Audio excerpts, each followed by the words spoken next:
দর্শক আসসালামু আলাইকুম। বাংলায় এফএম সরল পথে আপনাদের সকলকে স্বাগতম। আজকে আমাদের অনুষ্ঠানে আমাদের সঙ্গে আছেন শাইখুল হাদিস হজরত মাওলানা মুফতি এহতেসামুল হক দামাত বরকতুল্লাহ। হুজুর আসসালামু আলাইকুম। ওয়ালাইকুম আসসালাম রহমতুল্লাহ ওয়া বারাকাতুহু।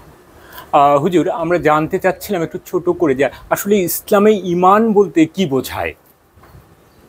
মাশাআল্লাহ, সুন্দর একটি প্রশ্ন আপনি আমাকে করেছেন। যে প্রশ্নটি জিবরাইল আমিন রসুল করিম সাল্লাল্লাহু আলাইহি ওয়াসাল্লামকে করেছিলেন।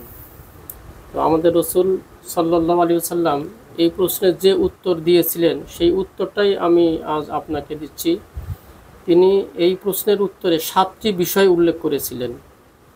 তিনি বলেছিলেন যে আল ইমান আন তুমিনা বিল্লাহি ওয়া মালাইকাতিহি ওয়া কুতুবিহি ওয়া রুসুলিহি ওয়াল ইয়াউমিল আখির ওয়া তুমিনা বিল কদরি খাইরিহি ওয়া শাররিহি মিনাল্লাহি তাআলা ওয়াল বাসি বাদাল মাউত।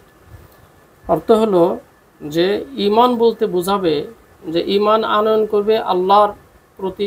ঈমান অর্থ বিশ্বাস, আল্লাহর উপর বিশ্বাস স্থাপন করতে হবে, ফেরেশতা কুলের উপর বিশ্বাস স্থাপন করতে হবে, আসমানি কিতাব সমূহের উপর বিশ্বাস স্থাপন করতে হবে, নবী রসুলগণের উপর বিশ্বাস স্থাপন করতে হবে, শেষ দিবসের উপর বিশ্বাস স্থাপন করতে হবে, ভাগ্যের ভালো মন্দ আল্লাহর পক্ষ থেকে হয় ইহার উপর বিশ্বাস স্থাপন করতে হবে, এবং মৃত্যুর পর পুনরুত্থানের উপর বিশ্বাস স্থাপন করতে হবে। এই 7টি বিষয়ে পরিপূর্ণ বিশ্বাস যার থাকবে তাকে মুমিন বলা হবে। হুজুর, আমরা দ্বিতীয় প্রশ্নটা যেটা জানতে চাচ্ছিলাম আপনার কাছে, যে অ্যাকচুয়ালি প্রকৃত ঈমানদার অর্থাৎ প্রকৃত বিশ্বাসীর কি কোনো ধরনের সংজ্ঞা বা গুণাবলী ইসলামে উল্লেখ রয়েছে, বা যদি থাকে সেগুলো আসলে কি কি? দেখুন, সুন্দর একটি প্রশ্ন করেছেন, কিন্তু ইহার উত্তর স্বল্প পরিসরে দেওয়া বড় মুশকিল। তারপরও যেহেতু আপনি জিজ্ঞাসা করেছেন, আমি সংক্ষেপে তার উত্তর দেওয়ার চেষ্টা করব ইনশাআল্লাহ।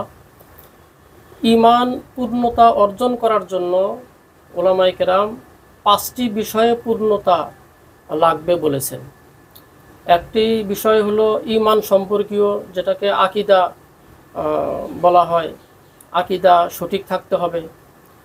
2 নাম্বার হলো আমল, অর্থাৎ নেক আমল দ্বারা যা বুঝি, নামাজ, রোজা, হজ, যাকাত ইত্যাদি, এই আমলগুলো সঠিকভাবে পালন করতে হবে। 3য় নাম্বারে হলো যেটাকে মুআমালা বলা হয়, লেনদেন শুদ্ধ থাকতে হবে, আয় ব্যয় শরীয়ত সম্মত হতে হবে। 4র্থ হলো মুআশারা, অর্থাৎ যেটাকে আমরা পারিপার্শ্বিকতা, আচার আচরণ বলতে পারি, আচার আচরণ শরীয়ত সম্মত হতে হবে। 5ম নাম্বার হলো আখলাক, অর্থাৎ চরিত্র, ইসলামী চরিত্র তার ভিতর থাকতে হবে। এই 5টি ঈমানের কম্পালসারি সাবজেক্ট। এই 5টি বিষয় যদি পূর্ণতা না থাকে কারো, তাকে পূর্ণ মুমিন বলা মুশকিল আছে। তা আসলে আমরা বাংলাদেশের মুসলমান, আমরা একটু নামাজ, রোজা, ইবাদত বন্দেগী করলেই তাকে আমরা পরিপূর্ণ মুমিন মনে করি। আসলে কথাটা এমন না। এই 5টি সাবজেক্টেই তাকে পূর্ণতা অর্জন করতে হবে। দেখুন, রসুল করিম সাল্লাল্লাহু আলাইহি ওয়াসাল্লাম ইরশাদ করেছেন যে আমাকে এই দুনিয়াতে প্রেরণ করার উদ্দেশ্য হলো যে সৎ চরিত্র শিক্ষা দেওয়া। তাহলে সৎ চরিত্রের গুরুত্ব কত বেশি ইসলামে এই হাদিসের দ্বারা অনুমান করা যায়। আজ আমাদের বর্তমানে সামাজিকতায় এই চরিত্রের অবক্ষয়ের কারণে এই যত মারামারি, হানাহানি, কাটাকাটি, যত দ্বন্দ্ব, বিদ্রোহ, এগুলোর মূলে হলো চরিত্রহীনতা। আজ যদি আমরা আমাদের সমাজের নাগরিকদেরকে, আমাদের সন্তান সন্ততিদেরকে, আমাদের স্টুডেন্ট ছেলে মেয়েদেরকে আমরা চরিত্র শিখাইতে পারতাম, তাহলে কিন্তু তারা সোনার মানুষ হিসেবে সোনার দেশে তারা বসবাস করতে পারত, দেশ সোনার দেশ হতে পারত। আজ হচ্ছে না কেন?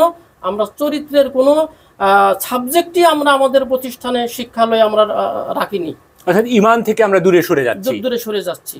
তো আমরা যদি পুনরায় আবার এই দিকে আবার উঠে আসতে পারি, আমরা আমাদের সন্তানদেরকে চরিত্র শিখাইতে পারি, তাহলে আজ দেখুন সন্তান পিতাকে হত্যা করতেছে, ছেলে মাকে হত্যা করতেছে। এই দুর্ঘটনাগুলো ঘটতো না, দেশ আসলেই সোনার দেশ হতে পারত। তো চরিত্রের গুরুত্ব ইসলামে অনেক বেশি, অনেক বেশি। ধন্যবাদ হুজুর, আপনাকে আমাদের সঙ্গে সময় দেওয়ার জন্য। আর পাশাপাশি দর্শক, আপনারা সরাসরি এই ঈমান সংক্রান্ত, অর্থাৎ আমরা সাবজেক্ট বেজ প্রশ্নগুলোকে আসলে উৎসাহিত করব। সেক্ষেত্রে ঈমান সংক্রান্ত যদি কোনো কিছু আপনাদের জানা থাকে, আমাদের ইমেইল অথবা আমাদের মেসেঞ্জারে আপনারা জানতে পারেন এবং সরাসরি শাইখুল হাদিস হুজুর আপনাদের ইনশাআল্লাহ উত্তর দিবেন। ততদিন আগামী সপ্তাহের অপেক্ষায় আমরা থাকলাম। ইনশাআল্লাহ ভালো থাকি সবাই, সুস্থ থাকি সবাই। আল্লাহ তাআলা আমাদের সকলের উপরে রহমত এবং বরকত বর্ষণ করুন। সরাসরি আমাদেরকে করুন। চোখ রাখুন আমার সাথে ইসলামিক অনুষ্ঠান সরল পথে। Islam, the light in the dark.